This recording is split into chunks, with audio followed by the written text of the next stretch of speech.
मित्रांनो, आज आपल्यासोबत आपला बॅचमेट संदीप जुनगरे आहेत. संदीप बद्दल तुम्हाला विशेष माहिती वेगळी द्यायची काही गरज नाही. संदीप हा सॉफ्टवेअर मध्ये बऱ्याच वर्षापासून आहे आणि अमेरिकेत स्थायिक आहे, डालस शहरामध्ये आहे आणि तो दोन कंपन्यांचा को फाउंडर आहे, एक कॉम्प्युमेट्रिक्स आणि एक पेशंट कनेक्ट 360. बरोबर का संदीप? हाँ ते बरोबर आहे. Yes, that is right. That is right. Okay. तर मित्रांनो, चलो आता आपले प्रश्न सुरू करूया संदीपसाठी. तर संदीप, मला असा पहिला प्रश्न विचारायचा आहे की 1991 नंतर आपण जेव्हा इंजिनिअरिंग पास आउट झालो त्यानंतर तुझी वाटचाल कशी सुरू झाली? इंटरेस्टिंग आहे कारण 89 मध्ये आता I am going back to the memory. बरीच वर्ष निघून गेली आहेत, पण जेवढं रिकलेक्ट करता येईल आणि काही मोमेंट्स आहेत ते डेफिनेटली ग्राउंड ब्रेकिंग होते त्यावेळेस आमच्यासाठी तरी. सो 89 मध्ये इफ यू रिमेंबर, सुरुवात करतो इलेक्ट्रिकल इंजिनिअरिंग पासून. इलेक्ट्रिकल इंजिनिअरिंग आमची जी बॅच होती, it was pretty phenomenal. If you look at each of the alumni in it, all 60 of us or 55 or 60 of us were very intellectually motivated and असं मला एकंदरीत आठवतं. आणि माझ्याबरोबर जे इन्फ्लुएन्सर दॅट टाइम होते, पाराशर, पाथरीकर आणि नाईक. आम्ही सगळे मुंबईला आलो 89 नंतर. थोडंफार माहिती नव्हतं काय करायचं, पण एक विजन असते की we will at least go in this direction. So मी आणि Parashar we started working towards either go management or go abroad and do MS. So US was at that time the most prominent place to go for any masters related or graduate related programs. तर तेव्हा आम्ही त्याची तयारी करायला लागलो, मी, Parashar. And then it took us a year. आणि अमरावतीवरून आल्यानंतर we don't have that background of what needs to be done when. Pune मुंबईच्या मुलांना जसं एक्सपोजर होतं त्या काळी, एक्झॅक्टली तसं अमरावतीच्या मुलांना नव्हता exposure for some reasons at that time. Access to information is key here. It's not the capability or the capacity of somebody, but we didn't have the right access to information. All of us were working really hard, and I think we were intellectually motivated also, academically motivated also. So that was the foundation was there, but access to information was not there. आणि मला वाटते त्यामुळे आमचे काय एखाद वर्ष गेले असतील त्यात प्रिपरेशन मध्ये. And then huge influence is the family also. my father was a big influence. He figured out what I wanted to do or what I'm interested in. So finding out early on what you're interested in म्हणजे वडिलांचं मार्गदर्शन मिळालं पुढचं masters करण्यासाठी. absolutely. म्हणजे त्या काळी अशी सिच्युएशन होती की चल रे बाबा नोकरीला लाग, अशी आमची सगळ्यांचीच आपल्याची सिच्युएशन होती. पण ते एक चांगलं मोटिवेशन तुला मिळालं की वडिलांनी सांगितली चला मास्टर्स करा म्हणून. Right. So that was a decision point. And then त्यानंतर मग मी 91 मध्ये इथे आलो. सिन्स देन US मध्ये. युनिव्हर्सिटी कुठली होती? Arlington. University of Texas at Arlington. Okay. So I came there for electrical engineering master's program. इथे कसं असतं, electrical engineering, computer science, it's all one broad field, and so you can choose what you want. त्या काळातही होतं का असं? त्या काळात absolutely होतं. That was an eye opening for me personally. कारण आपण व्हेरी रेजिमेंटेड 4-year कोर्स मधून बाहेर पडलेलो असतो. आपल्याला माहिती नसतं काय what is your liking, where you would really want to feel motivated. We don't know. We sort of know. I knew what I wanted to do since 3rd year and 2nd year, थोडंफार programming कडे माझं लक्ष होतं त्यावेळेस, असं मला आठवतंय. आणि so when I came here, that's when it really opened up options for me. So मग अमेरिकेमधला पहिला जॉब कुठला, म्हणजे after masters? So yes, after masters, I got into telecom. Me telecom industry मध्ये होतो. It was booming at that time. It started phenomenal growth in 90s. Internet came in 95.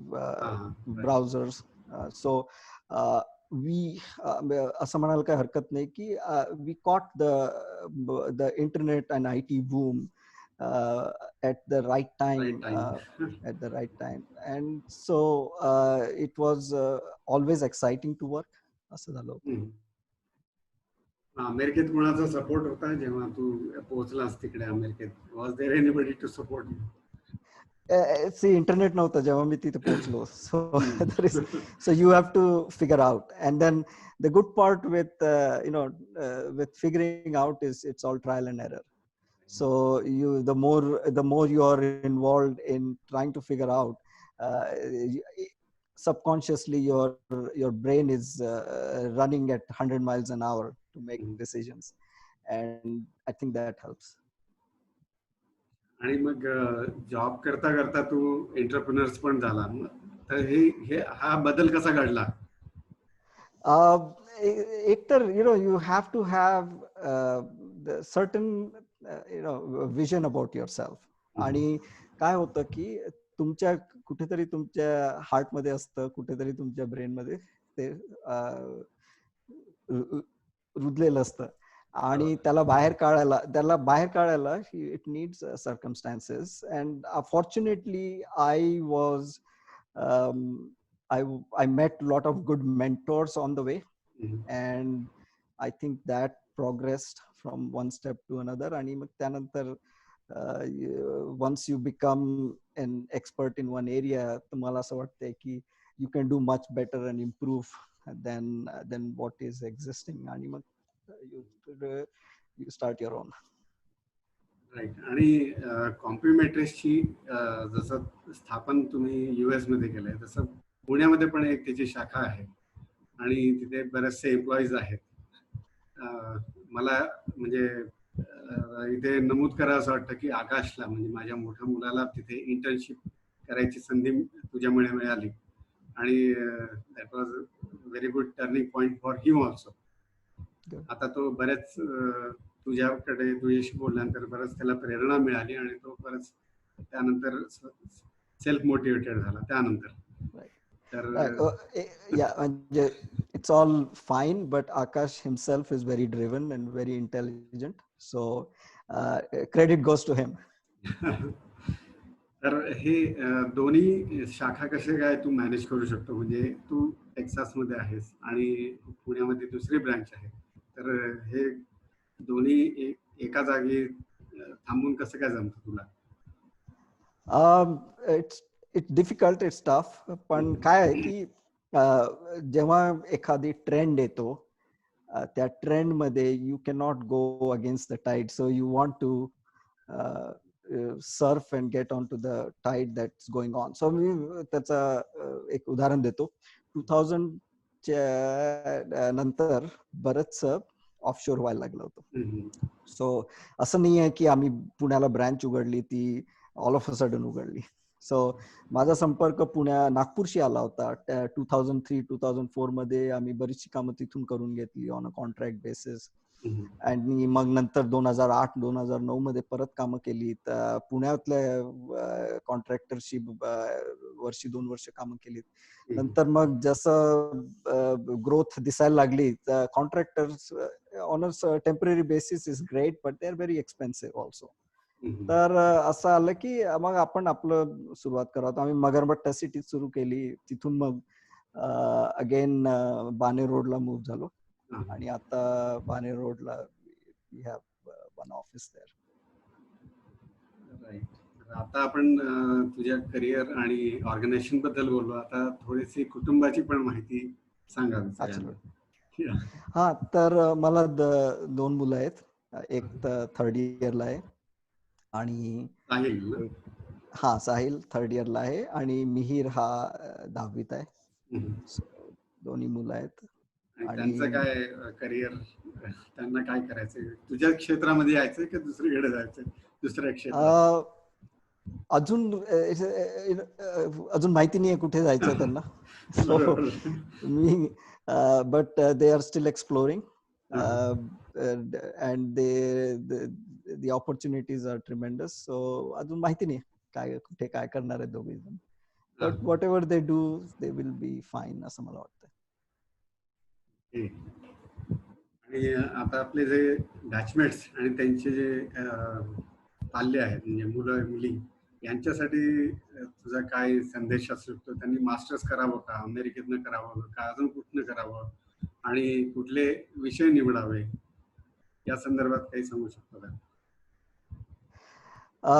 हे बघा, हे माझी स्वतःची मत आहेत. सो माझं टेक्नॉलॉजी बॅकग्राऊंड असल्यामुळे कदाचित मी त्या एरियामध्ये जास्त बोलू शकतो. ऍक्सेस टू इन्फॉर्मेशन हे आता दोन्ही डेमोक्रेटाइज झालेलं आहे, त्यामुळे बरीचशी माहिती तुम्हाला इंटरनेटवर पण मिळू शकते. पण माझे जे काही फंडामेंटल ऍडवाइस असा असेल की look for some intersection of biotechnology with IT. Okay, that's a huge big intersection that's happening. Intersection between technology and space. There is a huge tremendous growth happening in space. There is another area that, आणि हे मी साधारण माझं background आता computers आणि याच्यात असल्यामुळे मी more specifically त्याच्याबद्दल बोलू शकतो जास्त. another areas that you can look for is machine learning. So ह्या एरियाज ट्रिमेंडस opportunities आहे, ट्रिमेंडस ग्रोथ आहे. What boils down to is these म्हणजे ह्या यंग मुलांनी how much time do they spend every day in order to build work on technology, because technology is कसं आहे की technology यात मी थोडंसं वाचलं, थेअरी केली असं होत नाहीये. तुम्हाला डोमेन अंडरस्टँड करावं लागतो आणि तुम्हाला ऍक्च्युली जे टूल्स आहेत ते वापरून त्यात स्किल सेट तयार करावे लागते. सो माझं ऍडवाइस जे अपकमिंग इंजिनियर्स आहेत त्यांना एवढंच आहे की टेक सम रिस्क. जनरली आपण आपल्या मुलांना फार फार जास्त गाईड करतो असं मला कधी कधी वाटतं. So they need to take risk and also build their skill set definitely, and then try something unique, try something new. Last thing I would say is try to solve a problem that matters. Find out a problem that matters and go and solve it. ते काही असू द्या. So I don't know if I answered there. नाही, बरोबर आहे. आणि आता सध्या जे चालू आहे US म्हणजे जगभरामध्ये जे करोनामुळे जो परिणाम होत आहे, तर याचा सॉफ्टवेअर याच्यावर कसा परिणाम होतोय? म्हणजे त्यांचं अजून स्कोप वाढतो आहे का ते कमी होतोय? म्हणजे जॉब लॉस वगैरे असं काही होत आहे का त्याच्यामुळे? Let me try to answer this in a way where I think there is a tremendous digital transformation going on. Okay, and everybody, all of us are at a very beginning stage of that digital transformation. And I'll give you a very simple example, Suresh. If I hide your phone for next 1 hour, and if I hide your car for 1 hour, what will you look for, right? So you are no longer you have already tied your phone to your body. Okay. And that is not just you, that is at least 4 billion people in this world, right?